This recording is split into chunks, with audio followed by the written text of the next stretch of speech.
What is going on, everyone? Steve J and Mo. I got the gang with me here. What's up? What's happening, guys? What's going on? Not much. Beep, beep. Beep, beep. The alarm's going off, man. Beep, beep. I just want to say, the Mandela effect and everything that's happened since the official date of 2012, I don't know how people at this point can't see that this is a spiritual battle and that, if anything at all, the Mandela effect is showing us that the nature of our reality is not what we thought it was. If there's one takeaway from the Mandela effect, that's it. And that proves right there that clearly we've entered into the middle of a spiritual battle taking place. And here we find ourselves right in the middle of it. And it's all about us. We are the center of everything, and our souls are what is at stake right now. People need to realize that this physical reality is not the end all and be all of our existence. Our energy transfers out of this body once this body deteriorates and dies off like everything else in this reality, because that's what this reality does. It grows things, it lives for a little bit, and then those things die off and decay and go right back into the system here. Our souls go back to source and we come back out. Whatever source is, God, the creator, Jesus, all that stuff, we are part of the creator. So we are co-creators, and we have been completely disconnected from co-creating here in this reality. And we were never told what this reality actually is. We've been under lies and deception since day one, exactly the way they want it. I'm sorry. No.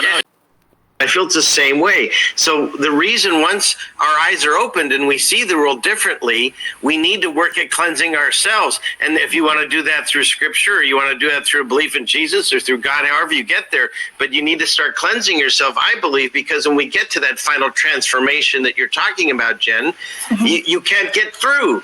Yeah. You've got uncleanness on you. It's not that God hates you. He's trying to warn us that you can't make it. You need to get cleansed to get out.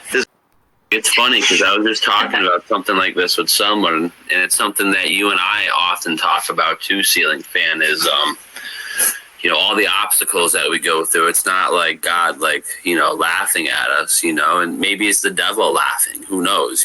That's besides the point, but they're all put in our way to strengthen us and give us a lesson to learn and something to learn and live upon, and like I've always thought, we're put here for X amount of reasons, honestly, but the main reason I think we're here is to experience and learn stuff and things that we can't experience in heaven, because we all know that there's probably no sorrow, no hardship, no tears in heaven. You know what I'm saying? So, and when we're down here and we find ourselves experiencing situations that bring up emotions like that day to day, so it's fascinating, actually.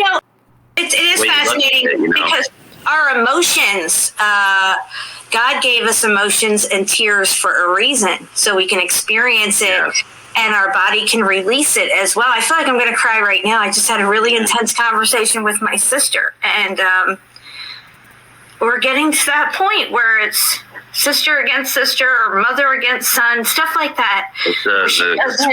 She doesn't see what's going on, and she just sees me as putting her down or whatever, however she's taking it, when I'm actually just showing her the truth of the matter. Say like for Christmas, for example. Well, I celebrate Christmas and have a tree up because I put presents and I like to celebrate with my family. But, when I show her the true meaning of it and its origins and where it comes from and why people do this stuff, or why they don't even know why they don't do it. They're just born into it and they do it every year. It's tradition. And they don't want to hear that. And then it's just like, and then you get into the whole jab thing, and it's just like a whole nother level.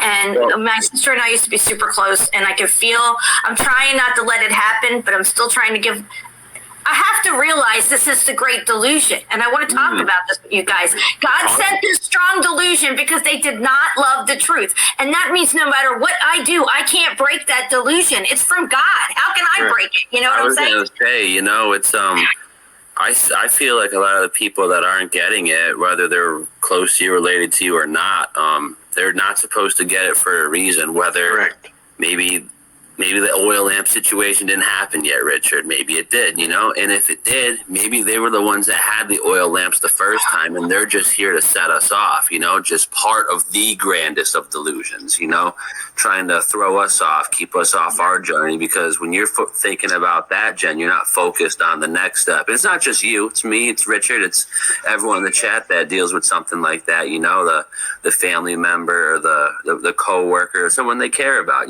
trying to get them to see what we see, and maybe their role is just to not see it, but it's part of our greater test, whether that means they're an NPC, I don't know, but maybe optimistically thinking, maybe that they were the ones who had the oil, right, Richard? You follow me there? Yeah, I actually think it could be both or combination or everything and all at once, because that's how God works, man. Right. So this is the way I see it. So like I said, this cleansing that we have to do. So if you're at the end in the book, it talks about in the end, you can only save yourself. That's it. Yeah. Only yourself. Even he talks about, like, who is it? Noah and some of these other great men that came before us. In the end, they could only save themselves. And what that means is cleansing yourself to learn how to save yourself. But then in this video that I'm like a mental patient, been sharing with everyone because it really resonated with me.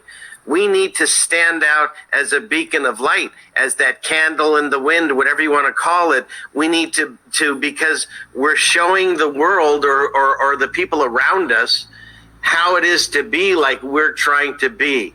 And even though we can't talk to them anymore, Jen, because the same thing in my family, and I remember reading it in scripture, it's going to say families turn against each other. And I was like, well, that's never happened in my family, so that's not going to happen to me. And currently there's, a few members that don't talk to me.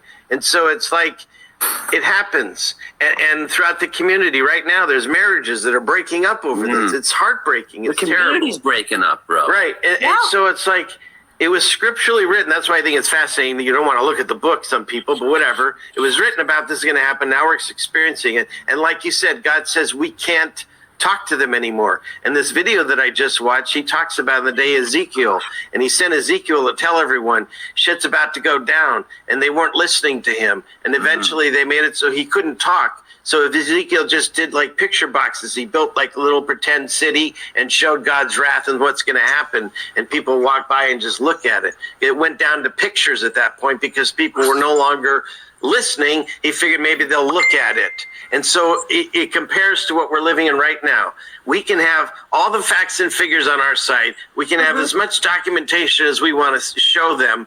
But if they're complacent, which is what we're fighting now, they don't care. And so they're not listening. And so now it comes down to pictures. And we have to show them how to live. And also, I'd like to... Hey, are you awake? Can you hear me? Can you hear me? Are you sleeping? You need to wake up. Wake up. Wake up. The world needs you.